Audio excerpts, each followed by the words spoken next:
आज का ये प्रोग्राम किच्छा की सरजमीन पर रखा गया है गोश्त की फजीलत पर। हजरत आपको बताएंगे कि गोश्त का बकार क्या होता है। आप दाल खा कर तकीले हो गए हैं। आइए हजरत माइक पर।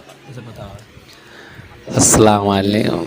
आज मुझे सरजमीन किच्छा में बुलाया गया है और उस्मान भाई ने मुझे ये बताया कि यहाँ के लोग दालों की तरफ ज़्यादा भाग रहे हैं, सब्जी की तरफ ज़्यादा भाग रहे हैं, गोश्त को पीछे छोड़ते चले जा रहे हैं। इन्हें गोश्त का मर्तबा पता नहीं है, गोश्त की शान इनको मालूम नहीं है, गोश्त का बकार इनको मालूम नहीं है। ये लौकी वौकी खा रहे हैं। इतने कमज़ोर हो गए हैं ये लोग कि इनकी ये बस की बात नहीं है कि आज साइकिल के टायर में पंप से हवा डाल सकें।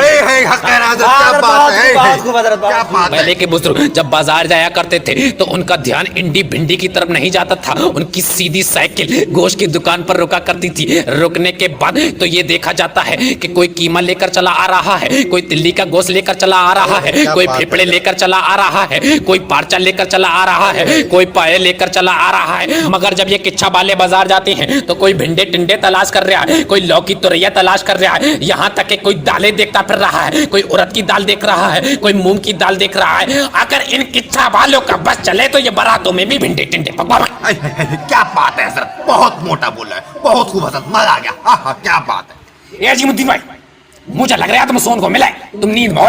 हाँ कह रहे हैं हजरत, मुझे भी लग रहा है नींद में है जी। अरे भगवान है यहाँ से। किच्छा वाले जब दाल खा के आते हैं तो बड़े फक्र से आते हैं, सीना चौड़ा करके कहते हैं कि आज हमने मूंग की दाल खाई है, कि आज हमने अरहर की दाल खाई है, कि आज हमने मसूर की दाल खाई है, कि आज हमने बिदड़ी वाली दाल खाई है। किच्छा वालों ये मत कहो कि हम फलानी दाल खा के आए हैं, ढिमकानी दाल खा के आए, बल्कि ये कहो कि हम दाल पी के आए। क्या बात, बहुत खूब हजरत, मजा आ गया। वाह वाह क्या बात है। बोल रहा हूं मैं।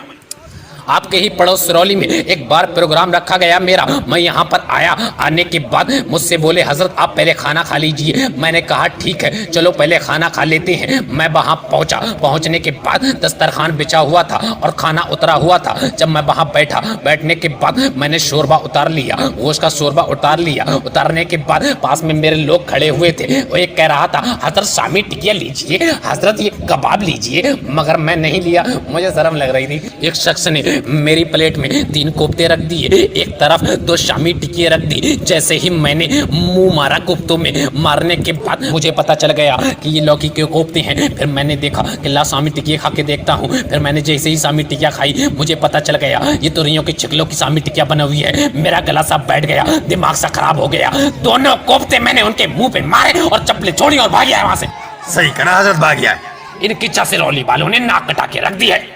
किच्छा वालों मैं यही बताने आया हूं तुम्हें कि इन लौकियों में कुछ नहीं रखा है, दालों फालों में कुछ नहीं रखा है। तुम अगर दाल खाओगे तो उसके साथ सलाद लोगे, अचार लोगे, चटनी लोगे तो खाओगे। अगर गोश्त अकेले खाओगे तो खा लोगे तुम। क्या बात है, खा लोगे। क्या बात है, मजा आ गया, बहुत खूब हजरत। दाल खा लोगे तुम अकेले। अगर तुम 30 रुपए का गोश्त ले आओ, उसमें ले आने के बाद 3 ही बोटी मिले, अगर 1 किलो शोरबा कर लोगे तो क्या मर जाओगे तुम। कोई ना मरे हजरत, कोई ना मरे। जे मर रहे किच्छा वाले। मूंग की दाल, अरहर की दाल, चने की दाल ने तुम्हारे दिमाग पर ऐसा असर करा कि तुम्हारी उंगली नहीं उठ पा रही और तुम चैनल को सब्सक्राइब नहीं कर पा रहे। हाँ सही बात कर रहे हैं।